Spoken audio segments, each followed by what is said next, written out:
Hi everybody, it's me, Valerie. Matt's behind the camera again, and excuse the hat head. I just wanted to give kind of a little close-up on one of these panels. Someone had just asked what's on the back to keep it from scratching the camper. And this is just kind of a close-up on how we made the panel. This is actually, what was it, 6 mil or 5 mil? 6 mil. 6 mil plastic, okay? And we've reinforced the edges with Gorilla Tape, which is like a, well, like a duct tape, but it's stronger than that. It's pretty strong, tough stuff. And this is the inside of the panel that would be facing in underneath the camper. So anywhere where there was wood, this is all covered. The plastic was over that and stapled on, and then we went over and reinforced that with this tape.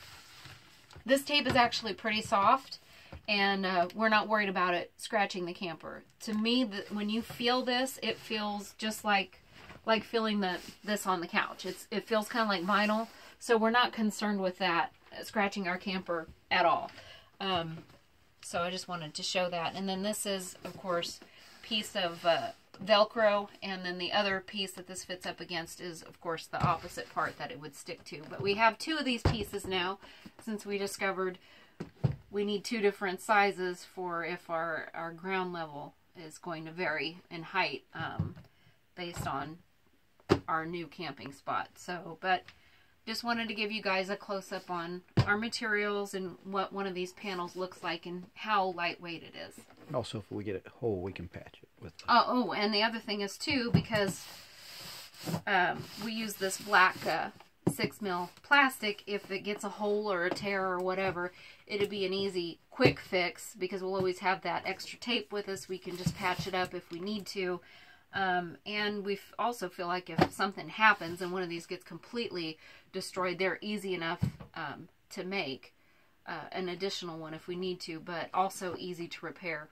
$230 bucks. To do our entire camper, we figured it cost us $230. That was the total cost in all of our materials. Labor is another thing.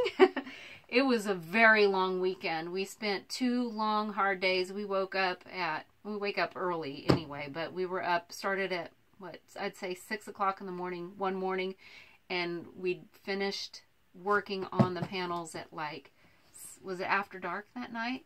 So I'd say about 7 o'clock. So we worked 10 hours one day, and then the next day we continued to work and did 13 hours.